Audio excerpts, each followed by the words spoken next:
रसूलिल करीम अम्मा बाद फ़ौज़ बिल्लाहि मिनश शैतानिर रजीम बिस्मिल्लाहिर्रहमानिर रहीम। उनका तारफ़ मेरी ज़ुबान कैसे बयान करें जिसके तारफ़ में कुरान नाजिल हुआ। उनकी तारीफ़ मेरी ज़ुबान कैसे बयान करें जिसकी खातिर कायनात तख्लीक की गई, जिसका नाम लेते ही दिलों के गम मिट जाते हैं।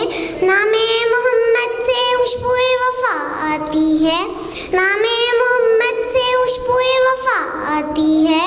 उनके रोज़े से उम्मती उम्मती की सदा आती है। काश बैठे हम भी मदीने की गलियों में, काश बैठे हम भी मदीने की गलियों में। कहते हैं कि वहाँ जन्नत से हवा आती है।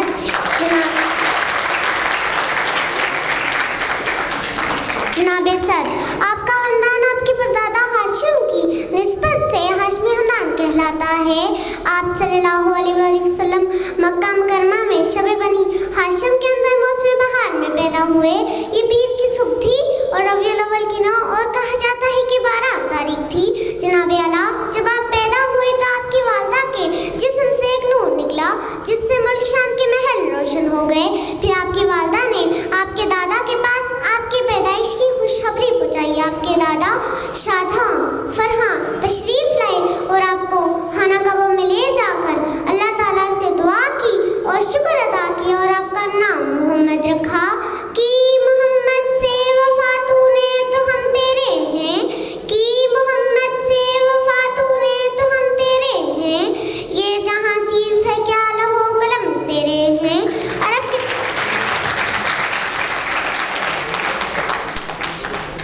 अरब के दस्तूर के मुताबिक 7वें दिन हकीका और हुक्मा के और लोगों की दावत की। आप सल्लल्लाहु अलैहि वसल्लम की वालदा के बाद सबसे पहले अबू लहब की लोटी सुहेबा ने आप सल्लल्लाहु अलैहि वसल्लम को दूध पिलाया। अरब के शहरी बाशिंदों का दस्तूर था कि वह अपने बच्चों को